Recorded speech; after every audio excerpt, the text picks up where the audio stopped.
Back to another episode of the Casey Campbell podcast. Casey Campbell with you, of course.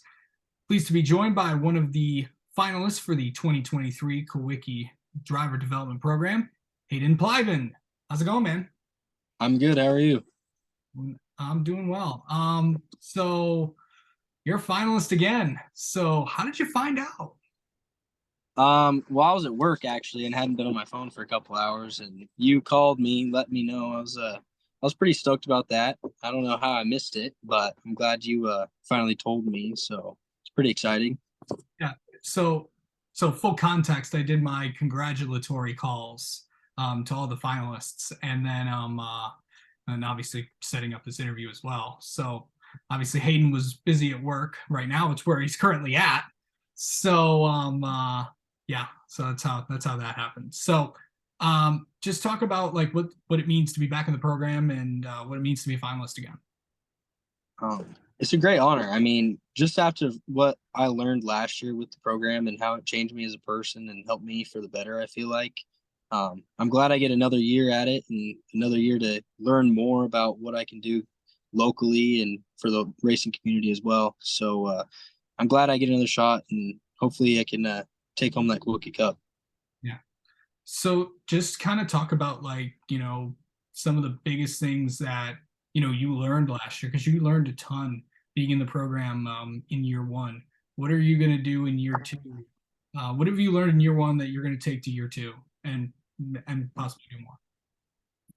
I learned that I can do a lot with my local community and organizations by just volunteering and putting some time in, making meals or doing, like how Dylan did last year and spend a lot of time at the local food banks and bringing stuff to the Ronald McDonald Foundation. I kind of want to do something similar to that this year. Definitely push more towards that aspect of it. Dedicate a little bit more time to that this year. So I definitely last year was really busy for me. I graduated and started working instantly, so it was super busy. But I think I can dedicate more time to it this year for sure. Sure. So kind of let's talk about, we've had you on before, but remind people how you kind of got into racing. I got into racing because of my dad. He used to race these things called mini stocks. It's just a 4-cylinder Fox body around here. So I started racing when I was 4 years old, actually, in a dirt go-kart. I was pretty young. It was I wasn't really supposed to be racing, but I'm glad we did, and we moved up the rankings. Went from go-karts to bandoleros from bandoleros to legends, and from legends to late models. So um, definitely spent our time in each class and made sure we got the most out of it and tried to master it. So I'm glad we took the time to do it right. Yeah. So let's talk about racing this year. What is your plan this year? And I know you've kind of gotten started racing, start your season with the Northwest Super Late Model Tour. Yeah, so we plan to run most of those races, if not all of those Northwest Tour races. We plan to run a lot of local pro late model races. There's about 6 races at my closest track, which is State Line Speedway. We plan to run a couple of those, and at Wenatchee Valley Super Oval, there's 4 that I think we plan to run all 4 of those.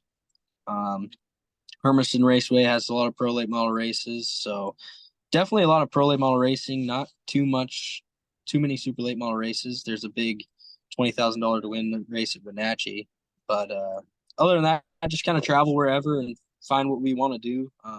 We try not to get too stuck to a schedule. Trying to jump around and do what we want to do. So kind of just see where we go. Oh yeah, we're gonna try and run the Snowball Derby once again this year as Yeah. well. Oh yeah, that big race. So you did go down to the Derby, traveled all the way from all across the country down to where down to Florida. How was that experience for you? It was super fun. It was long for me because I drove all the way there and drove all the way back, so I was gone for a week and a half or so. So it was fun though. We learned a lot, and we learned what the car needed and what we could do to better our equipment. I mean, we had everything but the right engine. So, but that goes a long ways when you're racing against people like that back there. So, it was definitely an eye opener, and I hope I think it helped us out a little bit this year too with just local races as well. So we definitely learned a lot and had a good time. So I'm glad we might go back this year. Yeah. So you're representing the West Coast this year, completely. I know that Dylan was I know Dylan from Dylan Zampar, the champion from last year, was from California. You're from Washington, but you're also representing an area that a lot of people kind of really don't know about, or may not think of racing right away when they think of where locations of the country. So what's it like just racing in the Pacific Northwest? It's definitely different than it is back east or in California. I mean, it's not as thriving as it is back east, but it's getting better over the last couple of years, and I'm glad it's stepping in the right direction. So I'm glad I get to open the eye to other people that we do race over here and that it's thriving right now. So I'm glad I got chosen for that aspect of it. For sure. So just kind of talk about when is your next race?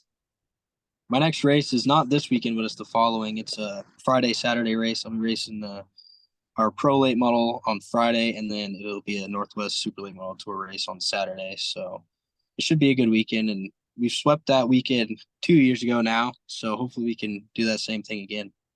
All right. Well, Haeden, thank you so much for coming on and talking with us. Congrats on being a finalist once again. We'll check in with you throughout the year. Awesome. Thank you. Have a good one.